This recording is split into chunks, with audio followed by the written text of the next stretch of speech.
You are listening to the IFH Podcast Network. For more amazing filmmaking and screenwriting podcasts, just go to ifhpodcastnetwork.com. You're listening to the Dave Bullis Podcast.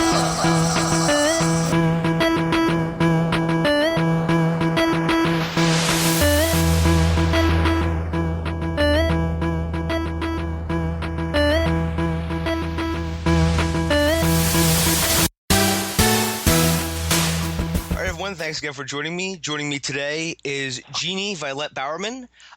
Jeanne is the editor and online community manager of scriptmag.com, and she's also the co-founder and moderator of the weekly Twitter's Screenwriter chat, which is hashtag ScriptChat.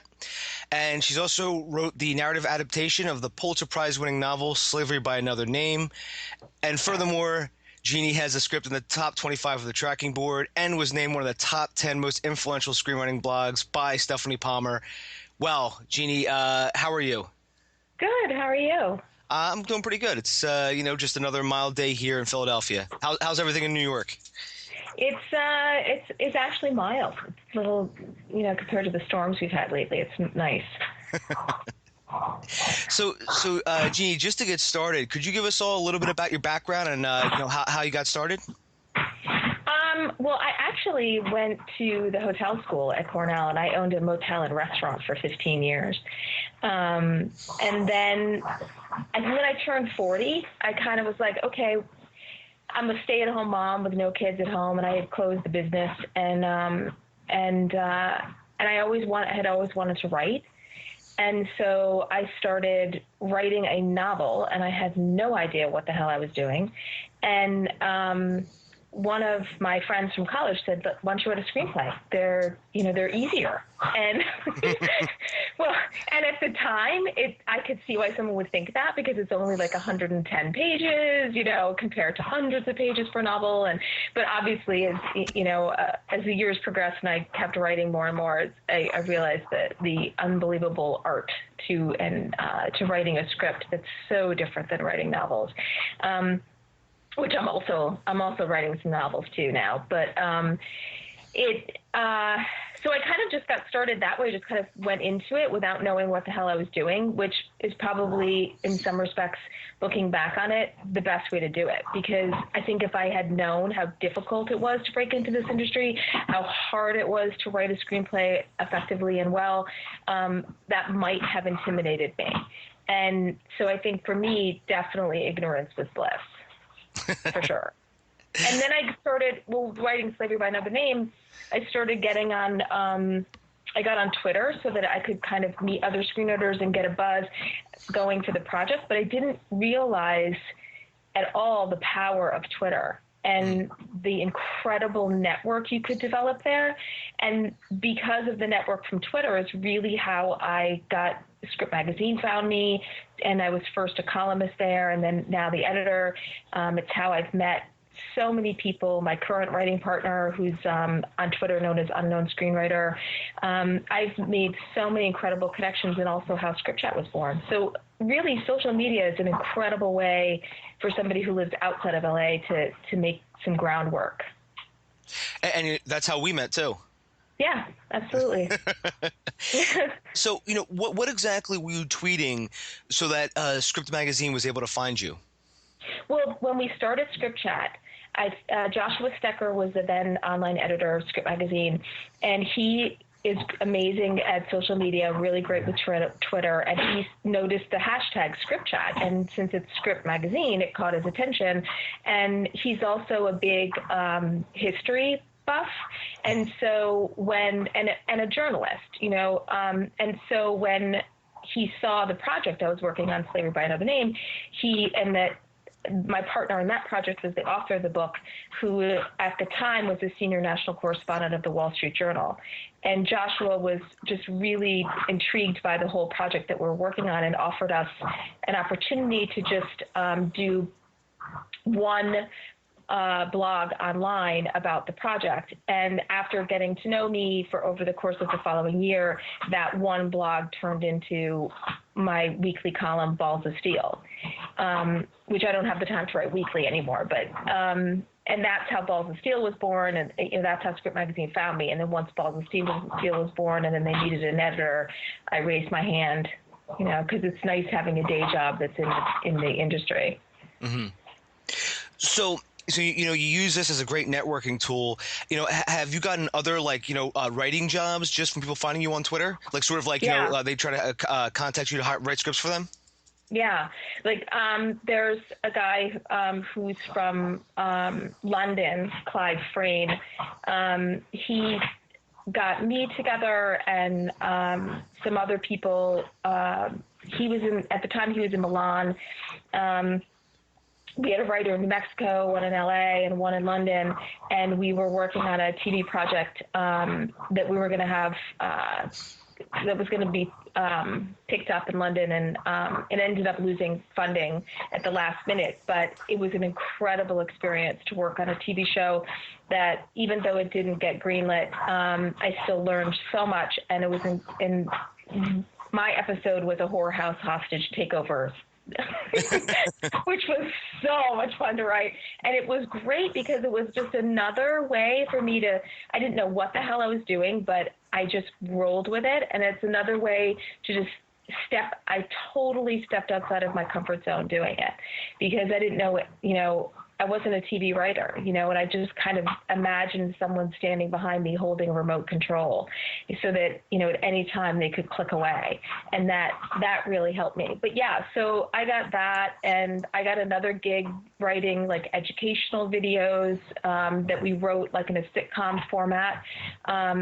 And that was from a director I met on Twitter. I mean, I've gotten a lot of gigs, side gigs and my job really from people I met online. So I'm sorry, I have to go back for that. It's a hostile taker. It's a hostage situation at a whorehouse. Yeah, it was so good. And then when I wrote it, they ended up, and I killed this character in it, and they ended up, the character who I just made up for the episode in order to kill him, and they loved the character so much. They were like, okay, you can't kill him. Now you have to keep him alive because we want to use him in another episode. So it's like, oh shit. So I had to come up with a whole other way to figure out how to, what the climax of my episode was going to be now, because they just took it away. but it was really, really fun experience. It's funny. I have a friend of mine. He wrote something called House of Horrors, and basically it's like, imagine if Hostel, the movie Hostel, and Home Alone mixed. That's what House of Horrors is. Oh my god! And it's like they have they sell these traps, and they find out these prostitutes are leading these guys into this this truck stop area, and then killing them one by one, and then the guys try to get the upper hand by setting these traps, and it's just it was funny because he told me he sent it out, and some of the reactions that he gets just by the name alone, he's like, people are like, I don't know if I want to read this, to this, I don't know, because it's a comedy horror, so it kind of falls in that gray area. Have you seen a lot of things like that? Where sort of scripts sort of get passed over, mainly over just because of the title, or even just the log line? Yeah, I mean, I think it's so much easier for them to say no than it is to say yes. And it, because when you think about it, in the publishing world, I've got a lot of friends who I've met online who are novelists, and I watch them pump out novel after novel after novel, whether it's with traditional publishing or whether it's self-published, because it doesn't take millions of dollars to publish a book, but to create turn a screenplay into a movie can take millions of dollars.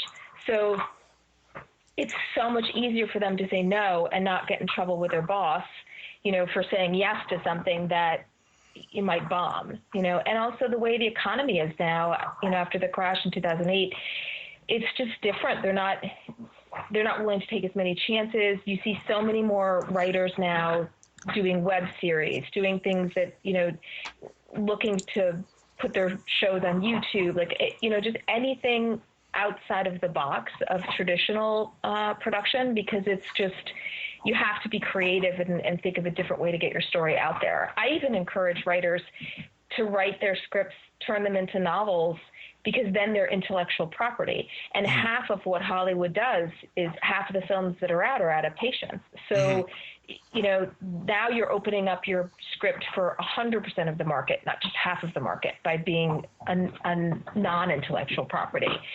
So I am seeing some writers do that and give that a shot. I mean, and then I've got a friend who fell in love with the process and now just wants to write novels. Interesting. I actually have a question from one of the audience members. They actually, and I guess let me actually ask it now since it is just about what we were talking about. It says, I want to turn my screenplay into a novel, a la William Peter Blatty, who wrote The Exorcist. And he says, do you think that this is a viable way to get my screenplay and further work noticed by creating a website and then directing everyone there? So I think what he's doing is he's trying to create a book, and then if somebody wants to adapt it, he can automatically say, hey, I have this screenplay. Yeah, I mean, I think one of the many lessons I learned from Doug Blackman, who wrote Slavery by Another Name, is when you have this piece of this thing that you created, whether it be a book or script or whatever, to think about all the different ways you can tap into that to utilize that piece of property, that instead of just thinking of this is just a feature film, period. The Keith's got the book and turned it into a documentary for PBS. I wrote the narrative adaptation with him. It's study material for classes. He'd love to make a play out of it. I mean, you have to think about all the different things you can do with that piece of intellectual property that you have. And so if it's the other benefit too, just as a writer, is knowing that if you turn it into a book and you publish it, and self-publishing it is an absolutely credible option now. It's not considered vanity publishing anymore. So you killed yourself to write this script. You killed yourself to write this story. You must love it if you're going to be pitching it and staying with it if you haven't abandoned it yet. So why not put it in some sort of form that people can read it, so it's not just sitting on your hard drive? And even if it never sells as a screenplay, people are out there reading your words and reading your story, and you're getting some sort of validation back from that. And it's part of why I blog, because when I blog, people are reading my words, even if it's just 1,000 words. Somebody's reading it, and it makes me feel there's a sense of satisfaction in that as a writer, instead of having everything I do just sit on my hard drive and if it doesn't get made into a movie, nobody sees it. So yeah, I would definitely tell them, yes, do it. Oh, excellent. And, I that's something I brought up to you, too, because I actually brought up graphic novel adaptation. Because, I was actually listening to another podcast, and they brought up, how to go to Amazon and you can create a Kindle version. And then they also brought up how to create an actual physical version that's basically print on demand. So that way, it's a win-win for everybody. So, and like you said, it's not vanity anymore. Self-publishing, I was talking to a guest, I forget off the top of my head which guest it was, but they actually brought up the fact that it would take a lot for them to actually go back to, pitching again to like Penguin or, random books, because they think it's more viable now to just self-publish yourself, create your own Amazon store and go off your own website. Like you have your own blog, and now you have people going directly to your website, which is jeannievb.com, and, people can now, see all your other work. And so it's like you're your own marketing department pretty much, and your own content creation, everything. Well, and one of our ScriptChat co-founders, Jamie Livingston, and I should mention the other co-founders are Kim Garland and Zach Sanford. Jamie took a little break from screenwriting and started writing novels, thinking she would just, I'll write a couple novels. But her novels have become so popular that she can't stop writing them because her audience wants another one. And she joined together with, and forgive me, Jamie, if you're listening and I get this wrong, but I think this is how it went. She joined together with 6 other authors, and they are the Unlucky 7, and they sell their books collectively together, these thriller books, 7 thriller books, and they are like USA Today best-selling authors. They might even have just become New York Times best-selling authors. I don't know. I'll have to look that up and see. But if you look up Unlucky 7, you can find them. And this is a woman who's, you know, a screenwriter and said, I need a break. I need to do something different, and started writing these novels. And she could easily turn them, these new series, because she has series of novels. So she could easily turn them into a TV show, into what, you know, all different kinds of things. But those stories are out there to get attention from people. And, you know, if you're a writer, you need to write. And there's no point in writing something that nobody ever gets to read. Mm-hmm. Yeah, and I'll link to that in the show notes too, the Unlucky Seven. But yeah, that's pretty interesting. And you know, and again, you know, just creating, you know, like this podcast too is just a different way. 'Cause I know it's not writing, obviously, but you know, I just use that sort of. I think it's good because it's something I wanted to do, just to do it. It was sort of like on my 2004 things to, you know, get started list, because I was part of other podcasts, you know, and but you know, you know, it's also, I think, another way to, you know, get exposure for not only me but the guests. You know, if somebody ever stumbles upon something, you know. Absolutely. And ScriptChat did that for us, very much so. Like, it got us exposure. It got us recognized by people. You know, people then would start contacting us to say, you know, I want to be a guest on ScriptChat. I mean, it's a great networking tool. Mm-hmm. And it also is it's not just that, it's a pay it forward thing, you know, where you're talking about something you love, and you're also giving this, you know, content to your listeners so that they can learn, and it leaves you feeling warm and fuzzy, and leaves people feeling warm and fuzzy about you, and it's just a win-win. Yeah, absolutely. So you know, Jeanne, you know, could you give us, you know, just to switch topics, sorry, but could you give us, you know, what is your daily writing life like? I mean, like, what is your daily, you know, your daily routine like? Insane. Well, because it ties in with two questions, and I figured, you know what, I might as well just ask this with kill two birds with one stone. Yeah. Well, okay. There's things about my life that people, you know, I'm one of those people, like, really open about stuff. I don't try to pretend I'm something I'm not or anything like that. I mean, I am my reader at Script Magazine. I'm hustling, I'm writing, I'm trying to juggle a day job and a family, and I have one daughter in college, and my son is a senior in high school. And so we've been applying to colleges and doing all that kind of stuff. And I've got pets, and and at Script Magazine, what a lot of people don't know is I don't have a team at Script. It's just me, and I have 60 contributors. Mm-hmm. So I manage these 60 contributors and edit all of the work that you see online, and so it's juggling it is challenging, but what I've discovered is that, you know, I think one of the biggest blessings for me that works for me, for other people, I think what really works for them is to have the 9-to-5 job where you go, you just focus on your work from 9 to 5, and you come home and you don't have that kind of job where, you know, you have to take it home with you. You might have to work on the weekends at night, and then you can just focus on your writing on those off hours. For me, my job is not like that, because I have people from all different time zones. I've got writers in LA and I have writers in London. So I get emails all the time. And since they're freelance writers, a lot of time they're working and writing their articles on the weekends. They don't have boundaries of 9 to 5. So I can't have boundaries of 9 to 5. So that's the challenge for me in finding time to write.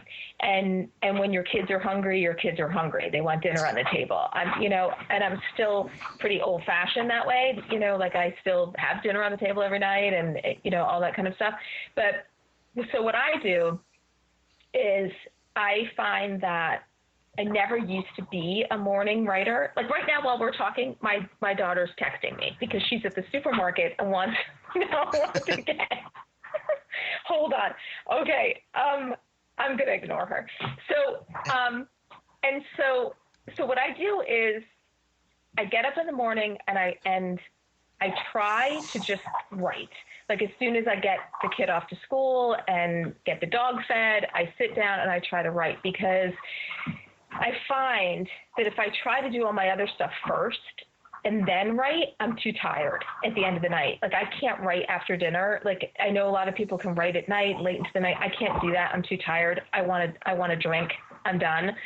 So I start my day writing, and then I'll pop in, check my email at work, make sure everything is okay. And then as soon as I'm like, okay, tapped out, wrote that scene, wrote whatever it was my goal was for the day, even if honestly, Dave, even if I only write for 15 minutes, I have to write something, because or else I'm just a bitch. Like it gets me irritable. Like I didn't take care of myself today. It makes me, then as the day goes on, I start getting resentful because I didn't do what I wanted to do. So I try really, really hard to do that. I'm not always successful, but I do try to write in the morning, and then I go full on into my day job and just work. And then if I'm inspired and I want to keep writing in the morning and I just am on a roll, I keep writing, and then I will, many nights, I will end up doing my day job until 11 o'clock at night, because I have to do what I didn't do during the day. But I'm very blessed to work from home so that I have that flexibility to tap into my creativity when I'm feeling it.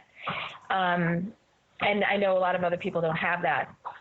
And then I try on the weekends, I dedicate Sunday fun day, and so I try to do all my mom stuff on Saturdays so that on Sunday is my day and I can just write. That's how I find works for me.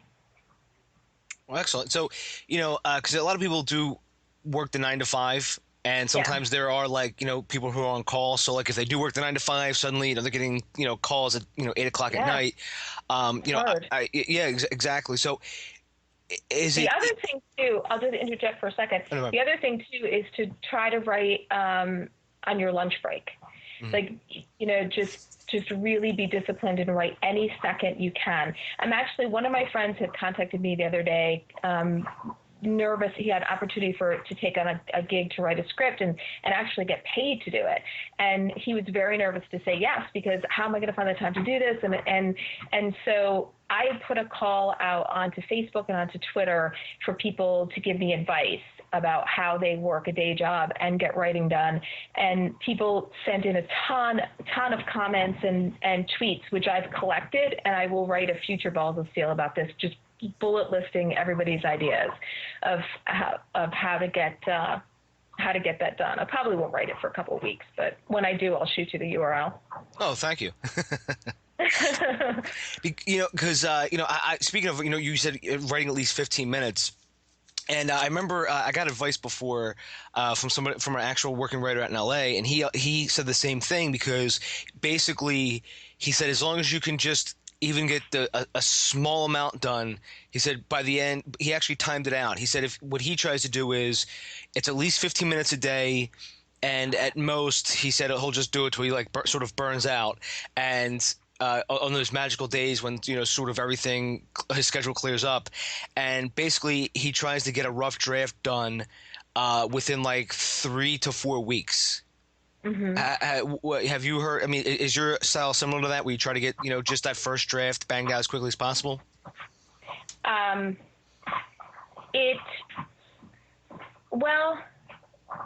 Yes, I'm actually trying a different process right now, which I'll discuss in 1 second. I just want to say this about this current topic so that I don't forget. But one of the beautiful things about the 15 minutes is even just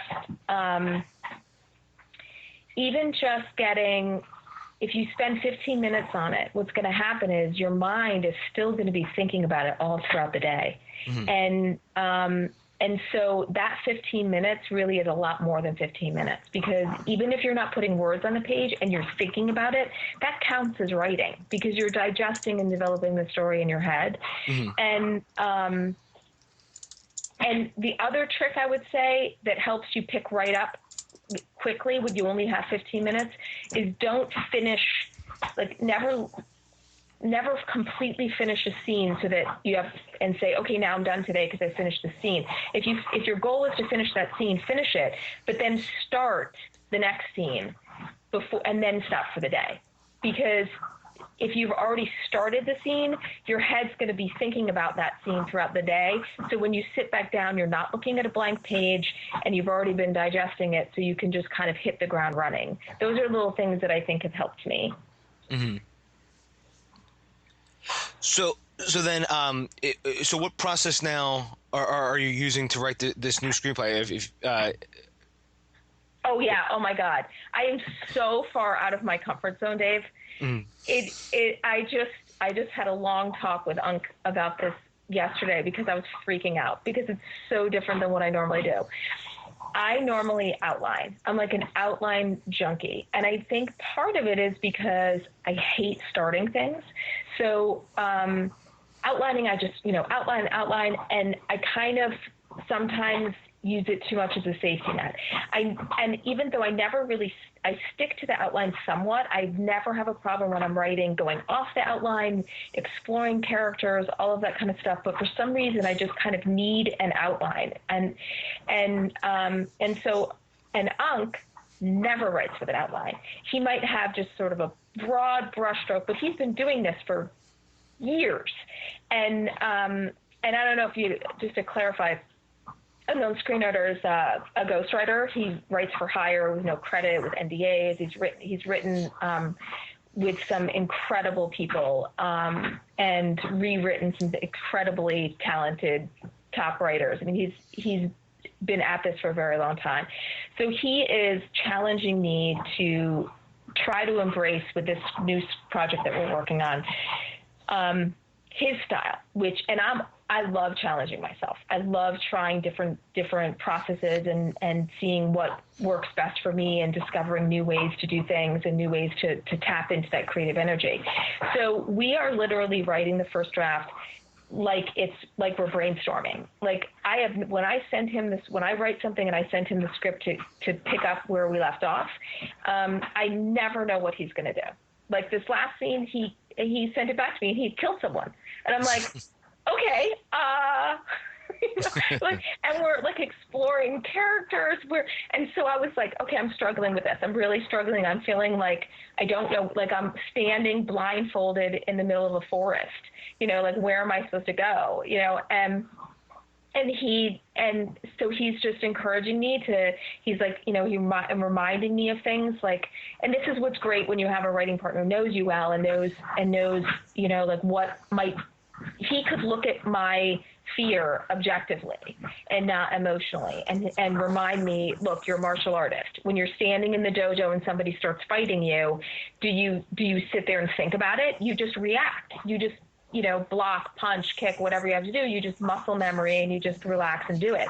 So do the same thing when you're writing. Like shut the door, like Stephen King says, and just write and take that pressure off of yourself and just think of it as like you're just brainstorming, but in script format.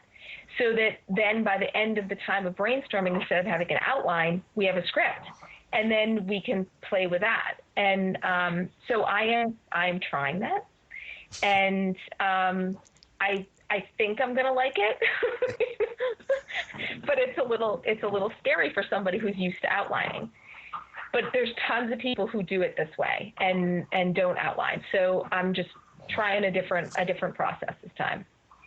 So Jeanne, when you outline, do you what exactly how do you outline? And what I mean by that is, do you go by Sid Field's 2 points? You know what I mean? I forget the name off the top of my head. I can't believe No, I know. And there's all those different ways, like the beat sheet and the hero's journey. Yeah. And there's so many different structure ways. I think when you're starting out, it's really important to pay attention to that kind of stuff. And then at a certain point, you sort of get to a point where you know story well enough that you don't have to look at that roadmap kind of thing. Mm-hmm. One of the things when I started that I really loved was Michael Haig and Chris Vogler have a DVD called The Hero's Two Journeys. And I thought that was something that really helped me when I was beginning, because it talked about not just the structure in terms of plot points, but also the structure in terms of the character's arc and evolution. And that I thought was a really great resource for a beginning writer. And even to remind yourself, I would go back and watch it, right before I would start any new script, just to kind of refresh my mind and memory of it. But then it just becomes intuitive. So what I had been doing, oh my God, with Slavery by Another Name, that that script has become Slavery by Night in some respects. It's like 6 years, into it. But we had a 31-page outline. And by the time that it got to that point, it was like slug lines. I would then do this really detailed outline and then put it into the screenwriting software, and complete with slug line and a paragraph for each what was supposed to happen, the intent and purpose of that scene. And that helped me because I was never ever looking at a blank page.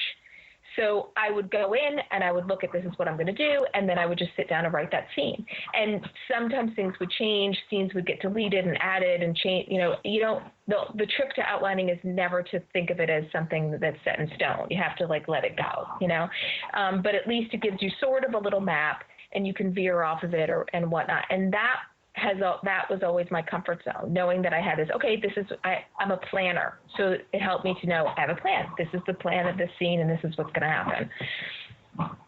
Yeah, I've outlined too, and I'm sure other people have. And suddenly, when you start writing, you either realize you've not written enough or you've written too much, and you're like, oh my God, what I thought was going to be, a 2-page scene is now spanning 15 pages. And that's when you sort of, so when that happens, do you just sort of continue with the just doing it, and then you'll edit later when you're finished a rough draft? Yeah, I just let it go. Just write however much I want to write. The first draft of Slavery by Another Name was 175 pages, and it's an epic story, but nothing's worth 175 pages. So I think it's now like 132, but it's a little lengthy, but it is an epic story. I wouldn't, if it was any other story other than this, I wouldn't have it be that long, but yeah, you just let it go, and you can. That's what rewriting is all about, because you never know what's going to come out. Even when people would give me notes, and I wouldn't like those notes, I wouldn't agree with them, I would still try them, because there might be something in that note. There's something in it that's worthy of something. It might not be the exact note they gave me, that their solution might not be the solution that I ended up using, but by trying something, I could always find a solution that worked for me and the note giver. And when I say solution that worked for the note giver, it only needs to work for the note giver if the note giver is your producer. If it's just somebody who's reading your script to give you notes, you don't have to worry about pleasing them. You just listen to what they're saying and see if it works for your story or not. But when I had producers, definitely pleasing them is important. Yeah, I'm part of a writers group, and we always, give each other notes. We hand in, scripts each month. Not completed scripts, but usually like 10 to 20 pages. And when you get notes, you see a lot of different ideas, stuff like that. So that's a very good point. A point you just brought up was take the note from the other readers and see if you agree with it, and see how it would help your story, and also see, the person saying it and why they're saying it, meaning what are they trying to convey? Because some people have, certain things, like they just want to read horror scripts, or some people just want to read comedies, Yeah. And, I think that also obviously weighs into whatever they're trying to convey. Yeah. Yeah. So Jeannie, do you want to take some questions? Because you have a lot. Yeah, sure. But I'm not going to I'm not going to ask all of them. Like I was just mentioning to you as we started this, there was a lot that came in at the midnight hour. Yeah, whatever you want to ask, go ahead. Sure. So I'll ask probably the best 5 or so. So the first question actually came in. This is by John, who's a producer on the producer of the film The Walking Fool, and his question is: does one page of the script equal 1 page on screen? I think it typically that's the rule. Like when you're writing, you think of 1 minute is 1 page. But it depends on what's on the page and what the director decides to do with that. And, but that's the basic standard rule. Okay. It doesn't exactly, if you sat there with a stopwatch, and it doesn't exactly make 1 minute, but that's just a way to gauge. By the way, have you seen that yet? The commercial because they're doing an Indiegogo for it, and he actually the film is all about a guy who actually walked from New York all the way to California. Oh, cool. And I don't know if you've heard of it yet. Does he have a walking stick? Because I'm really into walking sticks lately. He did. There's different pictures of him going through all the different states, and some states he actually had a walking stick. I want one that has like a little button that you push that a knife comes out. Because I live in the country, so I'm walking on these back like dirt roads, and they're bare, and there's a lot of stuff out there. There was That's a completely different side note, but no, I haven't seen it yet, and I would love to check it out. There was a walking stick that I saw that actually unfolded, and there was a sword inside. So it was the stick was actually the sheath, so you would pull it out, and it was actually a double-bladed sword. So I guess if there was a bear, you could actually fend it off. At least you had something, and then you could just resheath it, and then it's a walking stick again. Oh my God, I totally want that. I totally want that. That is so badass. Yeah, I saw it like a couple years ago. I was looking. My mom was asking for a walking stick, and I found it, and I was like, "Wow!" I was like, "Did you get it?" No, I didn't get it because I don't think she would probably be like, "Oh my God, I'm never using it," because she'll only use like certain stuff, and I know if I showed her there was a sword inside, she'd probably be like, "Oh my God, I'll get arrested." But she'd probably send you to therapy. So the second question is, how does an unknown screenwriter get representation? Oh my God, this is like this we could talk all day about. I think basically there's a lot of stuff that like I've moderated a lot of panels at conferences where we've got panels of agents and managers, and everybody wants to know like this magic trick, and I actually wrote a post called "The Magic Trick of Selling Your Screenplay." It's one of my Balls of Steel posts where, I talk about some of that. But basically, in terms of getting representation specifically, not selling it, from what I don't have representation. And but I have gotten my script read by like the top agencies and great production companies and things like that by hustling. Like I learn how to pitch. And one of the best ways to learn how to pitch is to go to pitch fests. And you're not going to sell your script at a pitch fest, but you're going to learn how to pitch your script, how to get comfortable talking to executives. You're going to make connections. You're going to get you're not just trying to sell your script, you're trying to sell yourself. And because if they say yes to the script, they're going to have to work with you. So it really is helpful to practice those pitching skills with people in that pitch fest environment, because you can do the pitches are only for 5 minutes. So you're in line and you just go for hours all day. And you can easily get in 15, 18 pitches in a day. And those are 15 or 18 people who, if you had to drive all around LA and try to get meetings with, you never would be able to. And yeah, I mean, there's no question. A lot of them are assistants, but today's assistant is tomorrow's studio head. Like people change companies so often in this industry that they may be at XYZ company today, but over at ABC company tomorrow, and that may be the fit for your script, and they might just, and the trick is getting read so that people know whether you're a good writer or not. And if you're a really good writer, your script is going to stand out. And so the other way to do it is by entering contests, like this tracking board, Launchpad. The whole purpose of this is is to try to get these 25 top writers to launch their careers.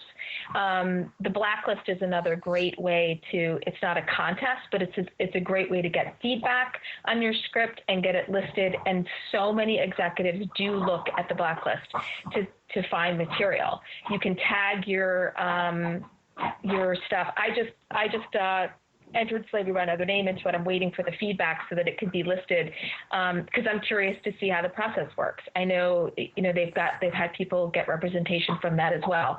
The best, the big contests like Austin, the Austin Film Festival one is really good. Final Draft, Big Break, Scriptapalooza, Blue Cat.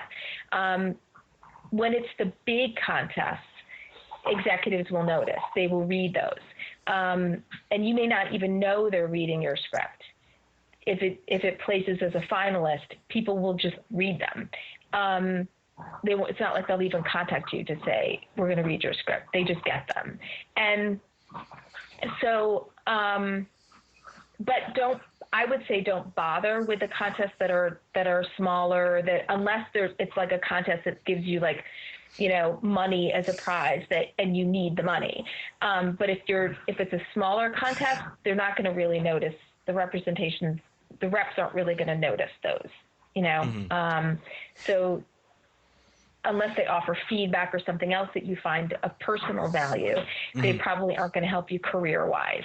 But, and write a lot, the other thing is you've got to write something that's marketable, something they can sell.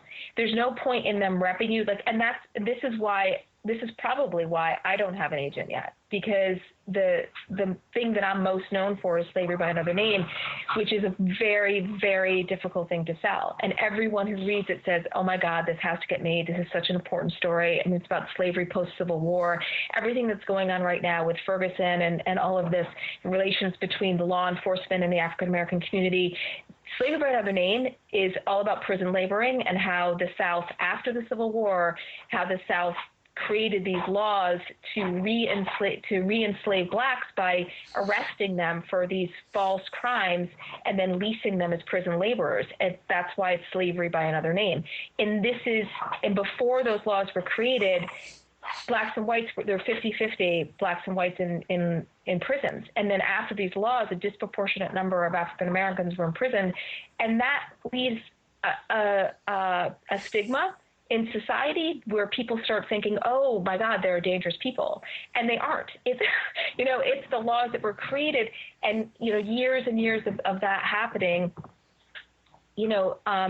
changes society's perception of a culture. And so it's extremely timely right now. So I'm hoping that helps us, but it's still a very difficult sell because it's a period piece. It's not going to be a cheap film to make. So you need to get representation. They need to know they can sell something and make money off of you. So I'm writing other things right now with Ankh and myself that are much more marketable, that are easier to sell, so that then hopefully I can get those sold and then someone will look at slavery. So, don't do what I did and pick that monumental Herculean project, and have that be your thing that's on the forefront. Think smaller and marketable and something that they can sell, because that's how they put food on their table, is to sell your stuff. So that ties in with my next question. Speaking of a sellable screenplay, is how do you tell if you have a good concept or not? Oftentimes I'll develop a concept and begin writing only to hit a dead end. That is the $1 million question. I mean, really, I think it's one of the things that I did. We're working on this project now.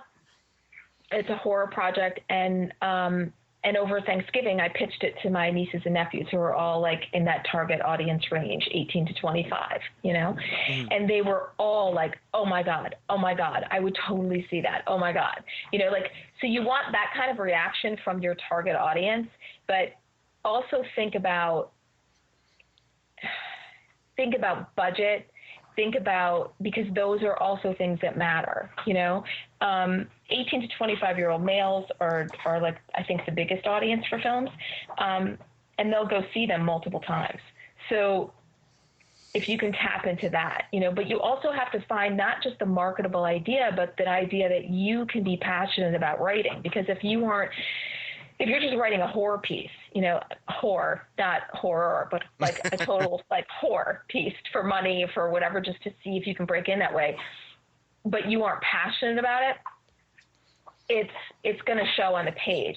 So the trick is finding something that you can tap into and really enjoy writing, that somebody can sell, and there will be an audience for it that has not a monumental budget. because that matters too, you know? So it's tricky. I mean, there's a high concept, you know, is really tough. I was talking to a professional writer, Joe Gazoom, one day. He was a guest on ScriptChat. I think one of his scripts is on Tracking Board's hit list. And he was telling me that with his manager, he will literally go over 100 ideas, 100 or more ideas. And his manager will say, this is the one you're going to write. So if you can get representation, they can certainly help you decide which one they think they can sell. But I would say look at things like the hit list, look at the blacklist, look at the top 25 on the Tracking Board Launchpad. Look at log lines of things that are selling, and sort of research and figure. And it's not about following the trends. It's about figuring out why was that log line so good? You know, like it takes a while to hone that skill of figuring out what is the project. And honestly, I think you're better off spending a lot of time figuring out what to write than just writing any idea that you have. Because, you know, if you write it and you can't sell it, you still learn stuff from writing things even if you don't sell it. So it still helps hone your writing skills. But if you're really trying to get representation and sell something, spend a lot of time figuring out what it is you're going to write that would attract somebody, would attract the audience, isn't going to cost a fortune to make, especially if you're just breaking in, you know? Because if it's not going to cost a lot to make, you can also do it as an indie film too. Exactly right. And, you know, we were talking about that with past guests as well, was, you know, if you sort of reverse engineer it by taking a list of what you have, which is sometimes called the Rodriguez list. So, hey, I have access to like this farmhouse, you know, stuff like that. And suddenly you're basing a film there, you know, the setting's entirely inside this farmhouse. And, you know, that way, if it doesn't get noticed, that way you can just try to crowdfund it, or, you know, pull every resource you have together to make this small film, and maybe just put up on YouTube, just try to get noticed. Yeah, I mean, and people do it all the time. They make these films, and then they submit them to film festivals, and they get noticed, and they win awards, and then they go on to do something bigger. You know, it happens all the time. Mm-hmm. And speaking of $1 million questions, this ties in with what we're talking about, and this is another $1 million question: is getting discovered, which is I'm hoping to get discovered with my screenplay, but I don't know where to start. This person list, the blacklist, Tracking Board, Script Shadow.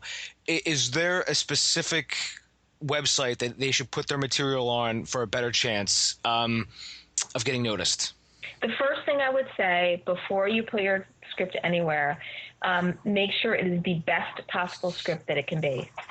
And so get feedback, you know, don't put it out too soon.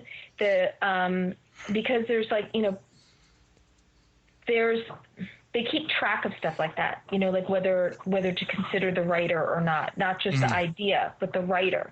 So you want to make sure that it's written well, because you don't want to have like a red mark next to your name. So one of the things that like the Tracking Board does and the blacklist does is you get feedback. And I know a lot of people talk about not wanting to pay for coverage, not wanting to pay for notes.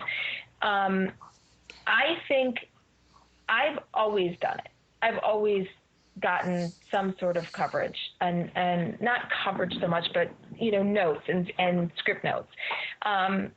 Especially when I started off. Now I don't really pay for them anymore. I mean, I did on the blacklist and on the Tracking Board, but because I have great respect for them.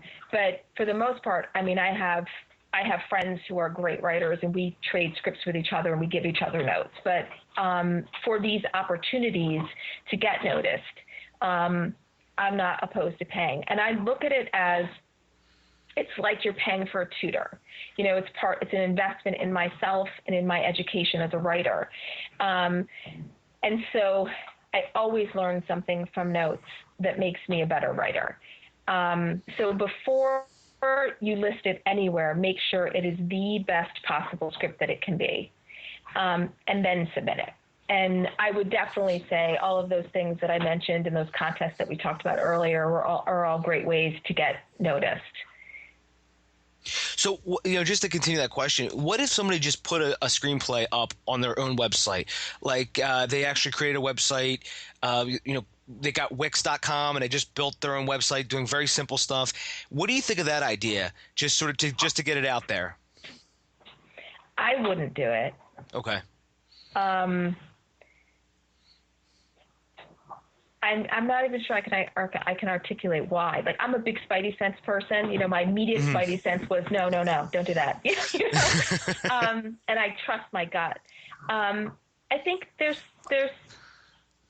because you're going to change. I mean, you're going to change it. You're going to rewrite it. You're going to evolve it. So if you put it up and it's not just fucking amazing, then you kind of blow the opportunity to really have it be this, the best it can be, I think, because what if somebody reads it today, but then tomorrow you do a rewrite that's just killer, but now they're not going to revisit it because they already read it, I don't know. It's just not something I would do. I think that you're better off just querying people or going to pitching events or entering contests and having people request it to read it. Mm-hmm. That's me. No, I just wanted to ask, since we were talking about it, and I heard somebody once suggested that to me, and I was like, I don't know about that. So that's why I kind of.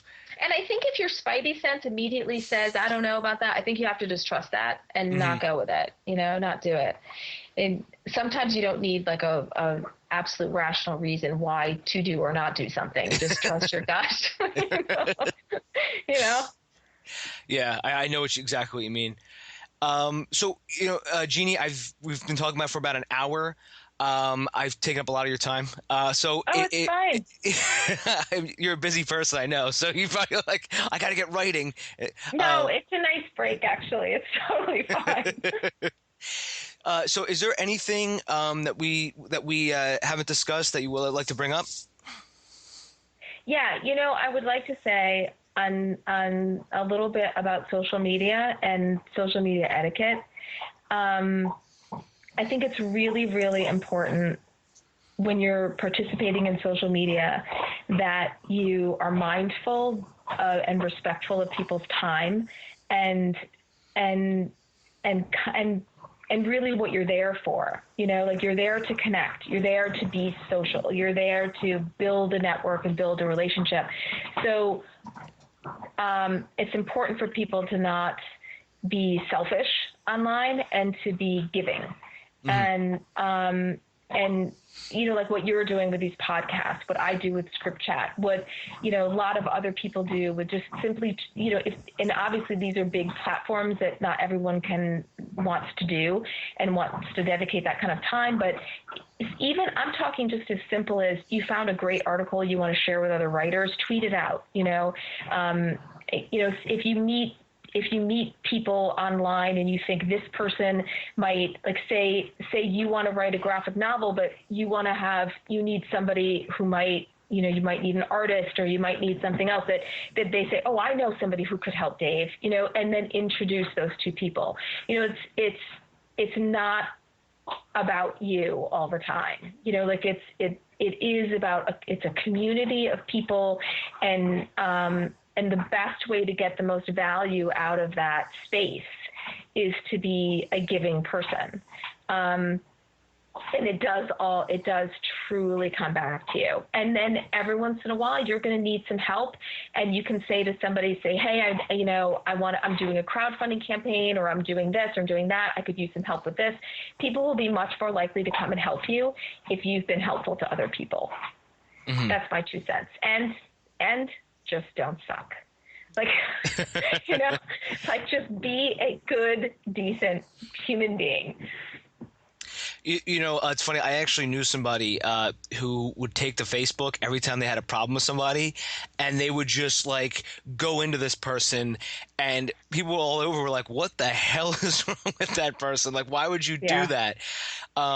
The delete tweet feature is a very good thing. I mean, that's why I always try to make jokes or networking. That's why I kind of social media. If you notice, I stay out of politics completely. Me too. I don't talk about them at all. Yeah, there's just I don't think it's conducive to any sort of dialogue or anything. That's why it's either self-deprecating jokes at myself or like, hey, this is a useful piece of information, and then like the third one's like, oh, hey, I got this podcast. I suck, but the guests don't. So it's and I find that whenever people do talk about politics, even if it's my same political viewpoint, it always pisses people off, and people start unfollowing them, and then what is the point of that? Like, first of all, why can't we all? Isn't this what America is all about? That we all have different points of view, and why can't we celebrate that? Why do people have to get so pissy about it? I just don't want to engage in it because I find it's just really, really, it ends up being biting and negative, and that's not what I'm there for. I don't really, honestly.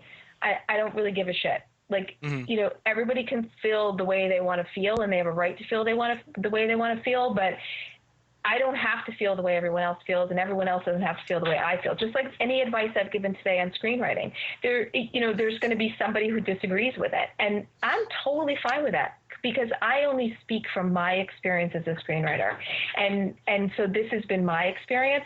Are there other ways to break in? Are there other ways to get a manager? Absolutely. You've got a friend who knows somebody. I mean, it's definitely like who you know. Don't be afraid to ask people.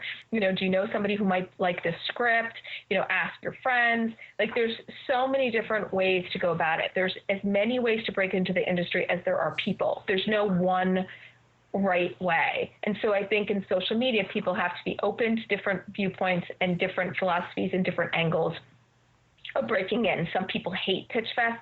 I love them. They worked for me. They haven't worked for other people. Everybody's going to have a different experience. So I would suggest to everyone that they just dip their toe in and try a whole bunch of different kinds of things and see what feels organic and works for you, and then go with that.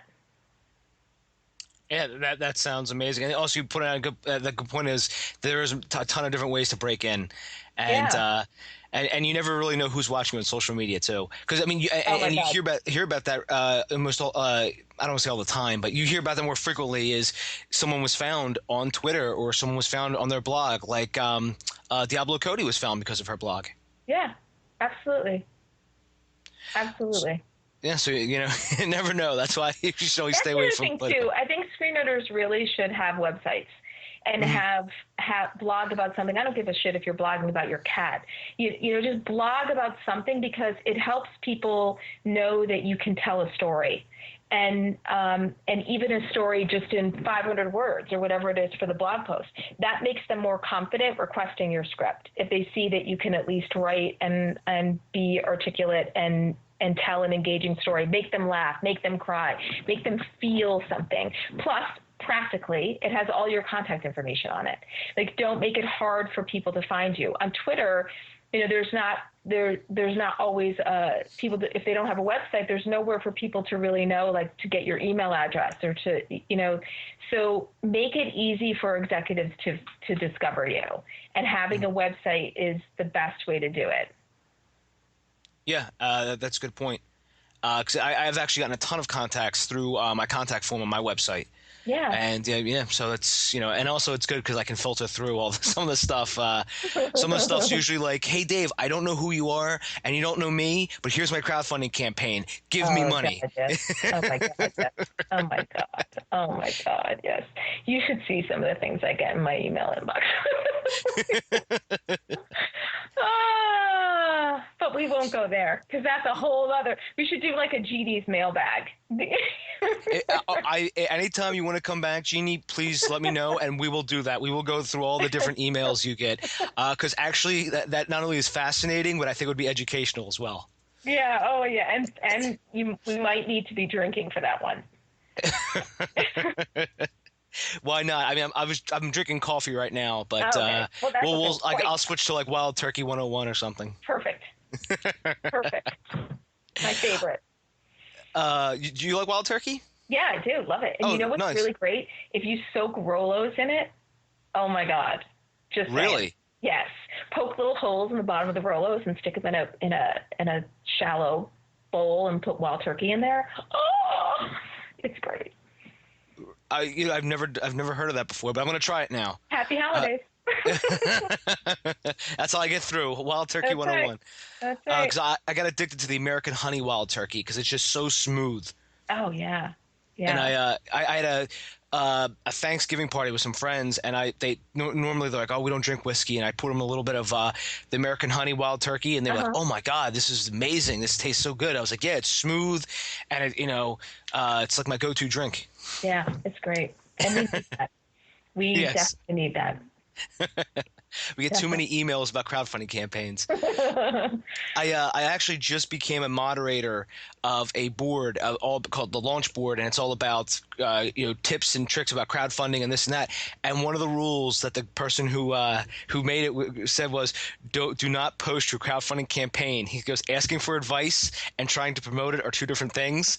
And he's like, because he and I were talking, and he said he had to leave a bunch of private groups on Facebook because of that. It was just so many crowdfunding campaigns, one after the other, and you're like, this isn't even a group anymore. It's just I'm getting marketed to, and just it's like spam, So It is, and I did it once for our short film Impasse, and we raised over $15,000, and I'm so appreciative to everybody who helped us with that. But if I never have to do another crowdfunding campaign again in my life, I'll be thrilled. It's exhausting. It's hard work. It's I don't know. I hope I never have to do one again. I'm sorry. Even people, I know who had the quote unquote rich relatives, even they struggled. I'm not saying, if anyone's listening, I'm not saying not to do it, because as you know, I've had a ton of guests on the recent background. It's an incredible resource, and there's some incredible platforms to do crowdfunding now. Seed and Spark. I mean, there's so many great platforms for people to help independent filmmakers get the money to make their dreams come true. I mean, I think crowdfunding is great. I have no problem with it. I'm just saying, as somebody, to do it, it's a lot of work. Oh yeah, absolutely. You earn every penny. It's a lot of work. Yeah. Oh, absolutely. It definitely is a lot of work. That's what I always caution people on before they start one. I always say, this is going to be a lot of work. This isn't going to be like, oh, I'm going to send one tweet out and suddenly I'm going to be, rolling in six figures. But you see, it all comes down to the don't suck. Because if you suck on social media, no one is going to want to help you in your crowdfunding campaign. I mean, and you can't think about that after the fact. You have to think about that from day one when you start tweeting or start connecting with people online. You have to always be mindful of that. Like I say to my kids, don't put anything out there that you wouldn't want to see on the front page of the newspaper. I just happen to be very comfortable with seeing anything on the front page of the newspaper. Like I'm not very guarded, online. But I think some people should be a little more guarded than they are. Yeah. I think we all have friends like that where it's like, maybe you should take that tweet down. Maybe it's not you're trying to get investors for your film, and he was tweeting about random stuff that could be taken very out of context. Oh yeah. But Jeanne, this has been awesome having you on. Where could you, Dave?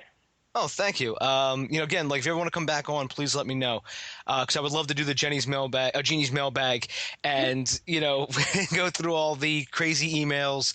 I'll start making a file for that, like the crazy. So, Jeanne, where can people find you at?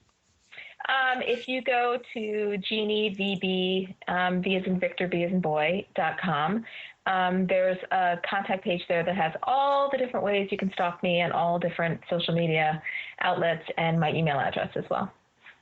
And careful if you email me, you might end up on the show. Exactly. Yeah, don't suck and write something crazy. And I'm going to link to that in the show notes, and as well, I'm going to put a link to everyone to find her ScriptMag articles, because as we've talked about, Jeanne writes the Balls of Steel, and she has a wonderful articles in there that can help you out. And as always, you can find me at davebullis.com. Twitter, it's at Dave_Bullis. And you can contact me each way and, stalk me and try to get me to donate to your crowdfunding campaign. Just, but thank you everyone for listening. Jeannie, thanks again for coming on. And if you need anything, always give me a holler. Thanks for having me, Dave. Oh, my pleasure. All right, have a good day. You too. Take care. Bye. Bye-bye. Find Dave at davebullis.com. Please make sure to subscribe and share the podcast.